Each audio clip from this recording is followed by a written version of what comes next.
பேசின முதலமைச்சர். அங்க என்ன பேசுறாருன்னா, விடுவிக்க வேண்டும், விடுவிக்க வேண்டும், தமிழக நிதியை விடுவிக்க வேண்டும். எப்படி பேசினார்? விடுவிக்க வேண்டும், விடுவிக்க வேண்டும், தமிழக நிதியை விடுவிக்க வேண்டும். அந்த கூட்டத்தில் கலந்து கொண்ட என்டிஏயில் லஞ்சம் வகிக்காத முதலமைச்சர்கள் எல்லாம் அப்படியே புருவத்தை உயர்த்தி பார்த்தார்கள். என்னடா, ராகுல் காந்தியை விட இவர் மேலாக இருக்கிறாரே, இந்தியா கூட்டணிக்கு ராகுலை விட பொருத்தமான தலைவராக இவர் அல்லவோ இருப்பார்.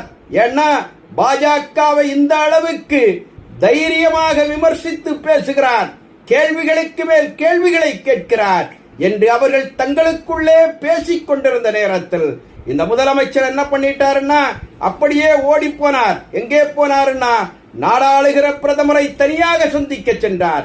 நாடாளுகிற பிரதமரை தனியாக சந்திக்க முதலமைச்சர் அங்கே போகிறார். அவரை பிரதமர் நரேந்திர மோடி பார்க்கிறார். நரேந்திர மோடியினுடைய மைண்ட் வாய்ஸ் பேசியது. அவர் என்ன சொன்னாருன்னா, அங்கதான் கத்தினாய் கதறினாய், இங்கேயும் வந்துட்டாயா என்று அவர் தன்னுடைய மைண்ட் வாய்ஸிலே பேசிக் கொண்டிருந்த நேரத்திலே முதலமைச்சர் ஒன்றும் சளைத்தவர் அல்ல.